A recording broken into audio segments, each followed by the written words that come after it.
What if everything you have spent your whole life trying to protect yourself from, stress, chaos, failure, instability, is actually making you stronger? Not in spite of it, but precisely because you went through it. And what if the biggest mistake made by people, companies, and entire governments is not that they take too much risk, but that they try to eliminate risk entirely? There is a book that answers both of those questions, and the answers in it are so counterintuitive that when I finished the first 100 pages, I put it down and just stared at the ceiling for about 5 minutes. Because it overturns everything you think you know about stress, about mistakes, about uncertainty. It turns out that everything that does not kill you has a very specific mechanism behind it, and that mechanism is called antifragility. Subscribe to the channel so you never miss a breakdown like this. Books that genuinely change the way you think, no filler, in 30 minutes. Nassimnicholastaleb is one of the most uncomfortable thinkers alive today. A former derivatives trader, statistician, philosopher, a man who hates neckties and loves picking fights with the people he calls fragilistas. His previous book, The Black Swan, became an international bestseller and essentially predicted the financial crisis of 2008. But Taleb himself says that Antifragile is his most important work. The Black Swan explained that the world is unpredictable. Antifragile explains what to actually do about it. Before we get into the ideas, one question. What do you think is the opposite of fragility? You probably just thought strength, or reliability, or resilience. You would be wrong. And this mistake is made by everyone, every dictionary, every academic, every expert in a suit. Strength means something does not break. Antifragility means something actually gets better from stress. That is a completely different thing. And until Taleb invented the word, no language in the world had a term for it. There was no word. The concept simply did not exist. 3 symbols: Damocles, fragile. A sword hangs over his head by a single thread of horsehair, and sooner or later that thread will snap. The phoenix, robust. It gets destroyed and then rises again exactly as it was before. And the Hydra, antifragile. Every time one of its heads gets cut off, 2 new ones grow back in its place. The harder the blow, the stronger it becomes. That is the whole difference. 3 positions in the face of chaos. You perish, you survive, or you grow stronger from the experience. Tell us in the comments right now, which of these 3 types describes you? Damocles, Phoenix, or Hydra? The world around us is unpredictable, complex, and full of random events. Taleb calls rare, unforeseen events with massive consequences black swans. Financial crises, pandemics, political upheavals, all of these are black swans. We never predict them, but after the fact, we always explain them as if they were completely obvious. This is the illusion of understanding. We build models, write forecasts, hire analysts, and still, every single time, the next crisis catches us completely off guard. Taleb's central argument: instead of trying to predict black swans, we need to build our lives, our businesses, and our systems so that they actually benefit from any disruption whatsoever. Not to guess the future, but to become anti-fragile toward any possible future. This is a fundamental shift in how you see the world. You stop fighting uncertainty and start using it as a resource. Here is a simple anti-fragility test. When something happens, does your position get worse or better? If it is more likely to get better, you are anti-fragile. If it gets worse, you are fragile. And this can be measured. You can look at your life, your career, your business, and honestly ask yourself, what here is fragile? What breaks apart at the first serious shock? I remember the first time I read about the triad, fragile, robust, anti-fragile. I immediately started applying it to everything around me. My work, my relationships, my finances.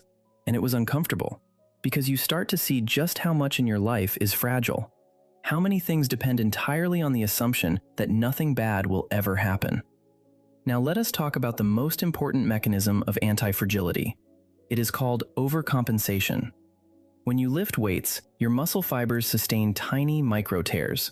Your body responds by rebuilding those fibers slightly thicker and slightly stronger than they were before. This is exactly why athletes come out of training sessions stronger rather than weaker. That is anti-fragility in action. The system reacts to stress with excess, building in a buffer, and winds up in better shape than it was before the stress ever hit. The same dynamic plays out in the immune system. When a child grows up in a sterile environment, cut off from all microbes, their immune system never develops properly. It becomes fragile. But children who crawl on the ground, play with animals, eat unwashed fruit, their immune systems receive constant training. They get sick more often in childhood and far less often as adults. Stress is information. The body receives a signal. This environment is dangerous. I need to become stronger, and it responds exactly that way. Taleb introduces the concept of mithridatization, named after King Mithridates, who took small doses of poison every single day in order to build immunity against it. When his enemies finally tried to poison him, it simply had no effect. A small dose of harm makes you resistant to a much larger dose of harm. In medicine, this is called hormesis.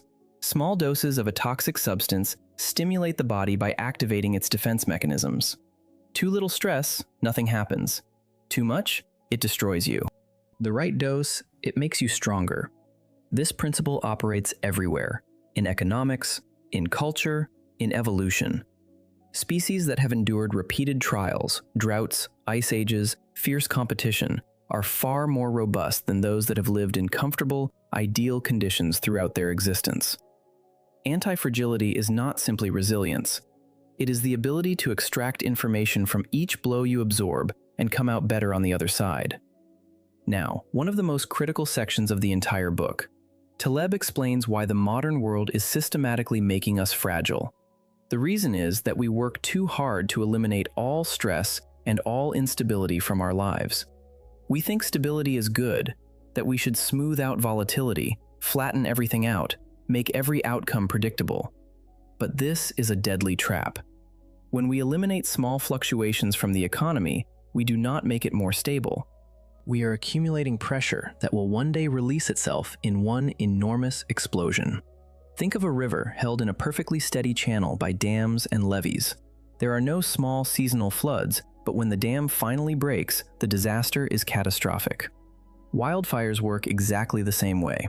If you put out every small fire, the forest accumulates an enormous volume of dry, flammable material over the years.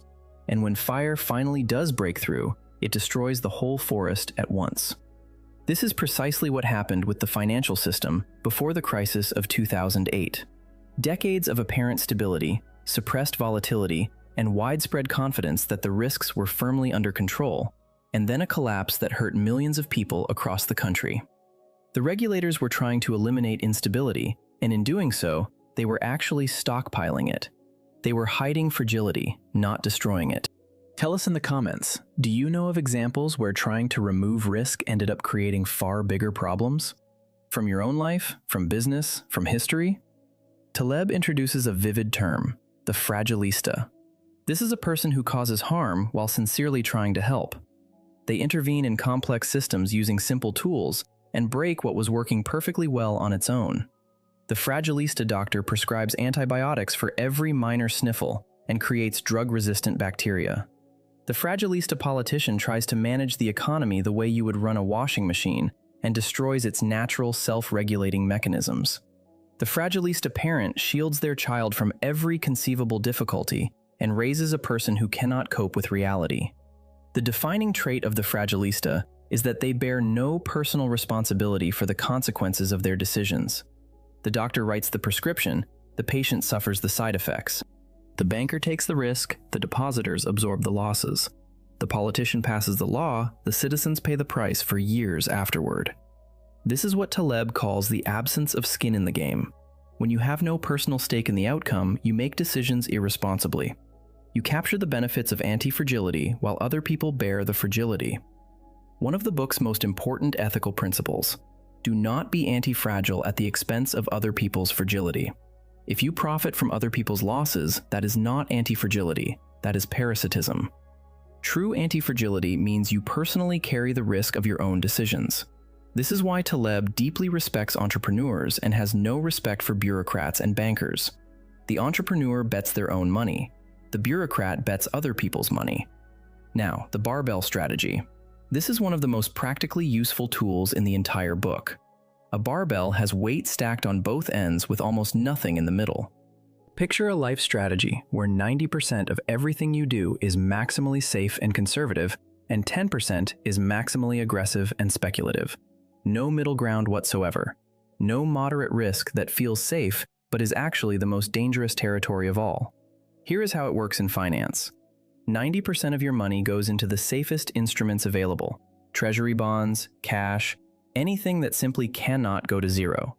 10% goes into the riskiest assets, with the potential for an outsized return: startup equity, venture bets, unconventional plays. The outcome?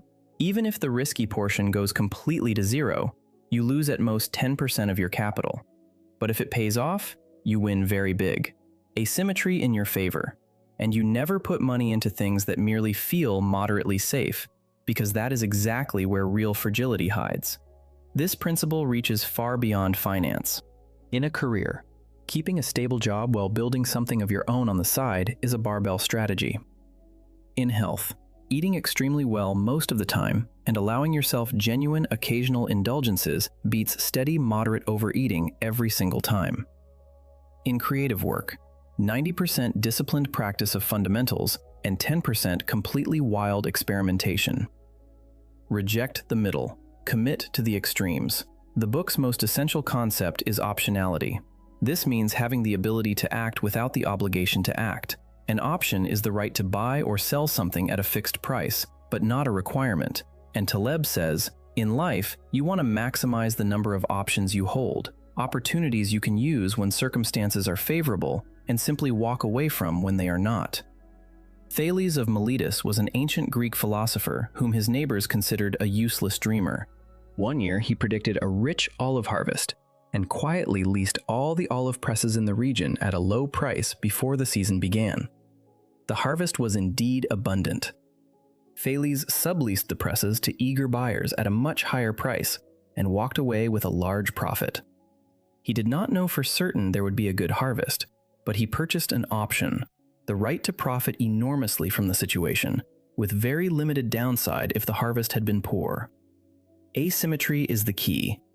When you hold an option, your losses are capped and your gains are uncapped. You lose a little if things do not work out. You gain a great deal if they do. That asymmetry is precisely what makes you anti-fragile. Seek situations where the downside is small and the upside is potentially enormous. Run hard from situations where the downside is enormous and the upside is small. This is also where Taleb attacks one of the modern world's most beloved assumptions: rational planning. He calls it the Soviet Harvard delusion.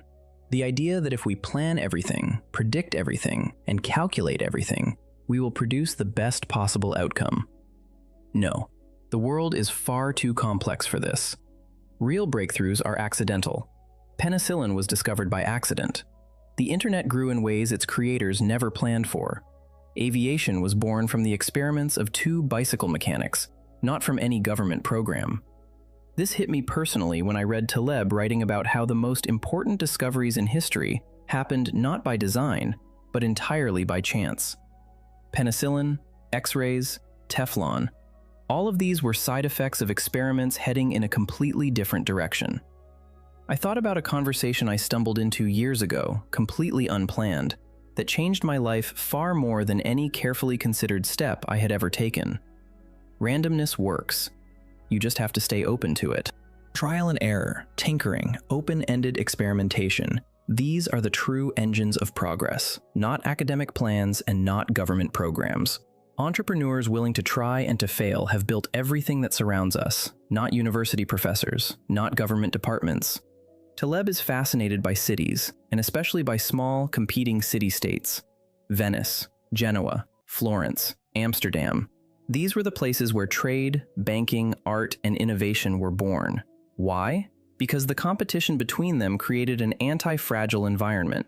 If one city passed a bad law, merchants simply moved to the next one. If one bank went under, others thrived. The system as a whole grew stronger precisely because its individual parts were allowed to fail and die. Compare that to a centralized state: one government, one set of laws, one central bank. A mistake at the top hits everyone simultaneously. No competition means no anti-fragility. The most innovative periods in history, the Renaissance in Italy, the Enlightenment in Europe, the Industrial Revolution in Britain, all emerged in conditions of political fragmentation and competition, not unity and top-down control. Modern Switzerland is a living example. 26 cantons with enormous degrees of autonomy. Each one experiments in its own way. What works spreads. What does not work stays as a local mistake and does not bring down the whole country. Decentralization is built-in anti-fragility. Let us now talk about nonlinearity and why it is so central to understanding fragility. Nonlinearity means that a system's response is disproportionate to the input. If you haul 1 ton of cargo in a single truck, that costs a certain amount. If you move the same ton across 2 separate trips, it costs more. That is linear. But if the cargo is extremely time-sensitive, being 1 day late matters very little, while being 1 week late destroys the entire deal. That is nonlinear. The outcome is disproportionately worse. Fragility is always connected to nonlinearity. A fragile object suffers from large shocks disproportionately. A small hit, modest damage. A hit twice as hard, 4 times the damage. This is the signature of fragility, convexity in the direction of losses. Antifragility is convexity running in the other direction. The harder the hit, the greater the gain. Scale itself generates fragility. Large corporations, large governments, large banks. They are fragile precisely because of their size. A mistake that would barely register for a small firm can wipe out a corporation. Too big means too fragile. This is why Taleb values small businesses, decentralized systems, and genuine independence. A network of competing city-states, like the Swiss cantons, is far more anti-fragile than a centralized government. One canton's mistake stays contained. A central government's mistake hits everyone at once. I spent a long time thinking about this in terms of my own life. How centralized am I, really? How much do I depend on a single income source, a single city, a single skill set? The greater the concentration, the greater the fragility. It is an uncomfortable thing to sit with, but it is an enormously useful one. There is a chapter in the book devoted to what Taleb calls the rational flaneur. The flaneur is someone who strolls without a fixed agenda, reacts to what they see, and follows their intuition wherever it leads. The opposite of the tourist, who has a strict itinerary, pre-booked hotels, and every hour of the day accounted for in advance. The tourist travels according to a plan. The flaneur travels according to opportunities. The tourist sees what they intended to see. The flaneur discovers what they find. And the flaneur often finds something far more valuable than anything that was planned, because they are open to accidents, because they preserve optionality, the ability to change direction at any given moment. This is a principle for life, not just for travel. A rigid plan creates fragility. If you have invested all your resources and energy into a single scenario and something goes wrong, you are finished. But if you stay flexible, keep your options open, remain ready to change course, you are anti-fragile. Not because you are weak or indecisive, because you are smart about uncertainty. And here, Taleb draws a subtle but important distinction. Tinkering is not chaos. It is not doing whatever happens to come along. It is an active, deliberate strategy. Make small bets, learn from every step, preserve the possibility of winning big while strictly limiting the possibility of losing big. This requires discipline. It requires honesty with yourself. It requires the ability to recognize a mistake quickly and change course without delay. Now, the concept of via negativa, the path of subtraction. This is one of the most counterintuitive sections in the book. We live in an age of additive thinking. To get better, you add something. More medication, more intervention, more technology, more theory. But Taleb argues that the correct answer is often to remove something rather than to add. Medicine is the primary example. A healthy person who goes to see a doctor for general advice most often leaves with a prescription. But for healthy people, most medications carry more risk than benefit. The potential upside is small and uncertain. The side effects are real and documented. Taleb offers a straightforward rule. The sicker someone is, the more they benefit from medical intervention. The healthier they are, the more they are exposed to risk from it. Medicine genuinely helps those who are in desperate condition. For the healthy, it far more often causes harm. The same logic holds in economics. A government that constantly intervenes, piling on regulations, laws, and incentives, is creating fragility. More interventions means more unintended consequences accumulating beneath the surface. Sometimes, the single most beneficial thing a government can do is simply stay out of the way. The Lindy effect is another essential principle. It is named after a diner in New York where actors used to gather and debate television shows. They noticed a pattern. If a show had already been running for 5 years, it would most likely run for another 5. If it had been running for 50 years, probably another 50. The longer something has existed, the longer it is likely to keep existing. This applies equally to ideas, technologies, and books. The Bible has existed for thousands of years, so it will very likely exist for thousands more. The iPhone has existed for about 20 years, unclear. A trendy new diet? 5 years, if that. The general advice to eat less salt? A few decades. The principle is simple. The older something is, the more thoroughly it has been tested by time, and the more reason there is to treat it seriously. The new is fragile. The old is anti-fragile. This is why Taleb urges real caution toward anything new and unfamiliar.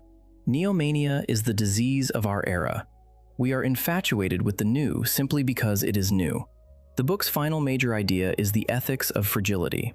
Taleb believes the core problem of modern society is the absence of personal accountability among the people who make decisions. Bankers construct risky financial products and collect enormous bonuses when things go well. When things go badly, taxpayers absorb the losses. Politicians pass laws, then retire comfortably while society spends years dealing with the fallout. Consultants give advice and are never held responsible when that advice turns out to be completely wrong. Skin in the game is what makes a person honest, careful, and genuinely anti-fragile. When you personally carry the risk of your own decisions, you think very differently. You do not take reckless risks. You do not give advice you are not certain of. Taleb traces this back to an ancient tradition. Hammurabi, the Babylonian king, required that builders live in the very houses they constructed. If the house collapsed and killed the owner, the builder was executed. Harsh by any modern standard, but effective. Houses were built well. We have built a world in which it is entirely possible to profit without bearing any risk, and this is the deepest source of fragility in modern society. The solution: demand that the people who make decisions personally face the consequences of those decisions. This applies to doctors, politicians, bankers, consultants, and journalists alike. Put your skin in the game, or be quiet. So what does anti-fragility look like when you actually apply it? It is a way of seeing the world, a world in which chaos is not your enemy, but your partner, in which mistakes are not failures, but data, in which uncertainty is not a threat, but an opening. Taleb is asking us to stop fighting the nature of reality and start working with it. Use randomness, use disruption, use even your own setbacks as information for growth. 3 key takeaways. First, eliminate fragility before it reveals itself. Find whatever in your life, your career, and your finances will break under the first serious blow, and either strengthen it or let it go. Second, seek asymmetry. Bet on situations where your downside is limited and your upside is potentially enormous. Run from the opposite. Third, own your decisions. Put your skin in the game. Do not give advice you are not personally prepared to stand fully behind. The wind extinguishes a candle and fans a fire. What you are is your choice. Subscribe so you never miss a book that genuinely changes how you think.